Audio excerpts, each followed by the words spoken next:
মুম্বাইয়ে টাটা গোষ্ঠীর সঙ্গে রাজ্য সরকারের বৈঠক। টাটা গোষ্ঠীর সঙ্গে সমস্যার সমাধানের পথে রাজ্য। আমাদের সঙ্গে রয়েছেন প্রতিনিধি সোমা। সোমা, তাহলে কি বলা যায় যে এবার হয়তো টাটা রাজ্য বিনিয়োগ করবে? দেখো, সেরকমই কিন্তু আশা প্রকাশ করা হয়েছে রাজ্য সরকারের তরফ থেকে। দেখো, মুম্বাইতে আমরা জানতে পারছি যে অতি সম্প্রতি একটি মিটিং হয়েছে টাটা ও রাজ্যের সঙ্গে। রাজ্যের তরফ থেকে, রাজ্যের শিল্প দপ্তরের তরফ থেকে একজন উচ্চ পদস্থ অফিসার বা আধিকারিক তিনি গিয়েছিলেন টাটা গোষ্ঠীর সঙ্গে কথা বলতে। টাটা গোষ্ঠীর সঙ্গে বৈঠকে এই বিভিন্ন বিষয় নিয়ে আলোচনা হয়েছে। তার পাশাপাশি যেটা মূল বক্তব্য, যে সিঙ্গুরের কারখানা না হওয়ায় টাটা গোষ্ঠীকে 765,78,00,000 টাকা ক্ষতিপূরণের নির্দেশ দিয়েছিল ট্রাইব্যুনাল। ক্ষতিপূরণের অঙ্ক নিয়ে আলোচনা করতেই মুম্বাইতে গিয়ে টাটা গোষ্ঠীর সঙ্গে বৈঠক করেছেন সরকারের এই প্রতিনিধি।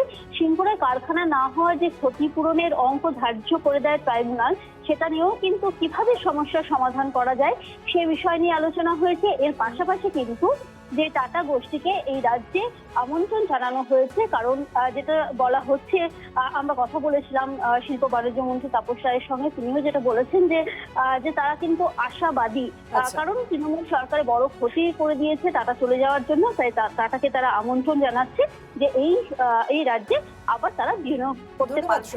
তার জন্য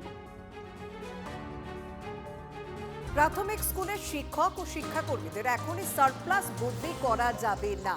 বুধবার এক মামলায় অন্তর্বর্তী নির্দেশে জানালো কলকাতা হাইকোর্ট। বিস্তারিত জানাবেন প্রতিনিধি শ্রাবন্তীর সঙ্গে রয়েছে। শ্রাবন্তী, সম্প্রতি আমরা দেখেছি যে এই ক্ষেত্রে বেশ কিছু কার্যপদ্ধতি তৈরি করেছে রাজ্য। সেক্ষেত্রে আজকে কি বলা হলো আদালতে?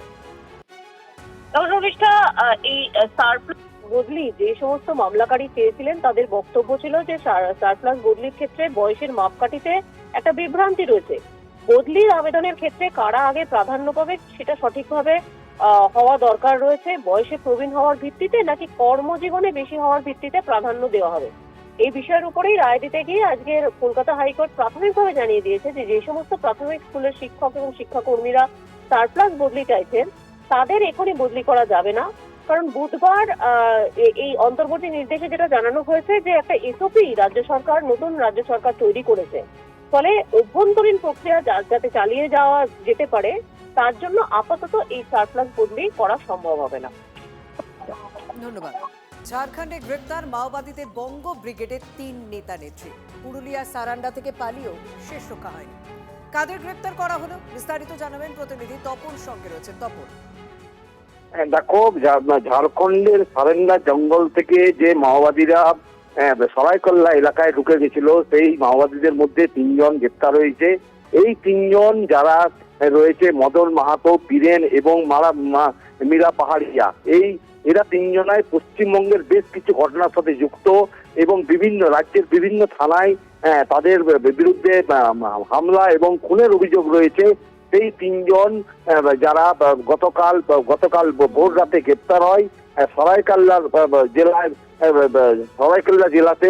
ফলত তাদের গতকালই তাদের থানায় আদালতে তোলা হয় এবং তারপরে তাদের নিজেদের হেফাজতে নেয়।